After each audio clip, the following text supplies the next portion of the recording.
এই ইঁদুরগুলো দুনিয়ার সবচেয়ে দ্রুততম কর্মী, যারা কিনা সেকেন্ডে কয়েক হাজার কাজ করতে পারে। আর এইটা হচ্ছে যে অলস বিড়াল, মানে কেউ মরে বিল শেষে আর কেউ খায় কই। তো বিড়াল মাছ খাচ্ছিল, বিসমিল্লাহ। আর এই সবগুলো ইঁদুর মিলে বিড়ালের মটন চুরি করছিল। সুটিয়ে লাল করে দেবো নোংরামি বার করে। এই ইঁদুরটা তো লোভ সামলাতে না পারে, সেখান থেকে অনেক কষ্টে নিয়ে যায়। খনিমাল চেয়ার থেকে নেমে বিড়ালের কাছে চলে যায়। तुम लोगों को सांप सूंघ गया है क्या? শান্তি নাই রে, শান্তি নাই। আবার ওই সাংবাদিক আমাদের পিছনে উঠা পড়া লাগছে। তখনই অলস বিড়ালের মাথায় শয়তানি আইডিয়া আসে। সে একটি নোটিশ বোর্ড বানিয়ে স্কুল বন্ধ ঘোষণা করে দেয়, যেন সে অনেক আরাম করে ঘুমাতে পারে এবং মাছ খেতে পারে। তো বিড়াল দরজা খুলে বাইরে আসলে একটা কুকুরকে দেখতে পায়। তখনই হারামি বিড়াল কুকুরের বাচ্চাকে ভুলভাল বুঝিয়ে স্কুলের ভিতরে ঢুকিয়ে দেয়। এরপর বিড়াল কুকুরের বাচ্চাকে বড়শির সঙ্গে বেঁধে অনেক জোরে ছুঁড়ে মারে। বলেন কি? आ गई माल, आ गया आ गया आ गया।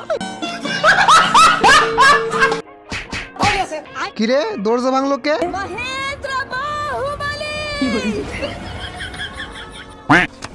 না মানে গাছ ভাবা যায় লোহার গেট ভেঙে যাইতাছে। বলেন কি? তো এই মালে কুত্তার কাছে চলে যায় এবং ঝাঁকুনি দিয়ে লেজকে সিঁড়ি বানিয়ে ফেলছে। মালে তখনই কুত্তার জঙ্গলের ভিতরে ঢুকে যায়, এরপর শুয়ে বিশ্রাম করতে থাকে, যার কারণে কুত্তার চুলকানি হচ্ছিল। কুত্তা তো এদিকে প্রচুর চুলকাচ্ছিল, যার কারণে মালের বিশ্রাম নষ্ট হয়ে যায় এবং রাগে মুখ খারাপ হয়ে যায়। এই মালে তো রেগে গিয়ে জোরে একটা লাত মেরে দেয়। কুত্তা পিছনে খেয়াল করে দেখে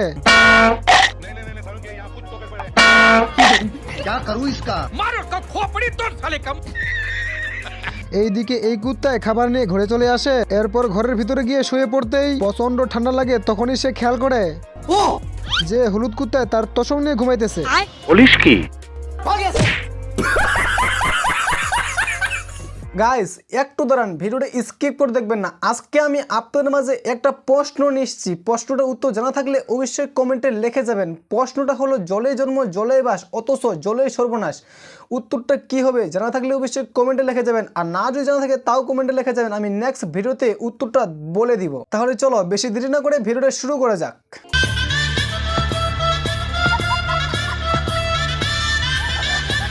গাইস এইখানে তো পিঁপড়ার দলে যুদ্ধের প্রস্তুতি চলতেছে। এইদিকে দেখেন আমাদের মানুষের মতো এদেরও নিজেদের ট্যাঙ্ক আছে। গাইস এইদিকে দেখুন পিঁপড়ার দল তো প্লেনের মতো উড়ে উড়ে যাইতেছে। তো এই খাবারগুলো নেওয়ার জন্য মূলত লাল ও কালো পিঁপড়ার মধ্যে যুদ্ধ হবে। কয়েকটা লাল পিঁপড়া এসে খাবার উঠিয়ে নিয়ে পালাচ্ছিল, কিন্তু তখনই ভিতর থেকে কালো পিঁপড়া বের হয়ে আসে।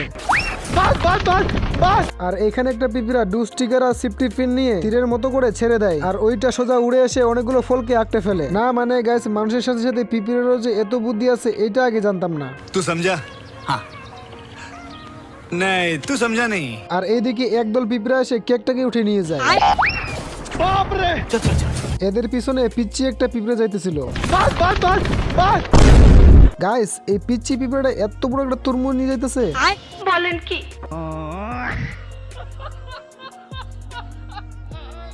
ये सब क्या देखना पड़ रहा है? अच्छा है मैं अंधा हूँ। ये क्या है? ओ भाई ये क्या है? 3 जन ऐसा कर लेंगे। তো এই টিচার নেগরিটা ছাত্রদেরকে পেন্টিং আঁকাইতে বলে। अच्छा हमको सिखा रिया है। তো এই স্কুলে কুত্তাগুলো অনেকটা বদমাশ ছিল। না মানে নেগরিটা টিচার হয়ে এদেরকে পড়াইতে আসছে, কিন্তু এরা পড়ে না। পড়ে নেগরিকে কিভাবে শাস্তি করা যায় সে বন্দোবস্ত করে। তখন নেগরির পাটা বেঞ্চের মধ্য দিয়ে বের করে আমার হোগা আমার আছে। আহো বাতিজা আহো। কি বলবো, যাই হোক। তুই কি আমারে ফুটপাতের মাস্তান ভাবছ? गाड़ी स्टार्ट कर। हम फर्स्ट स्टार्ट। गाड़ी चला गाड़ी चला।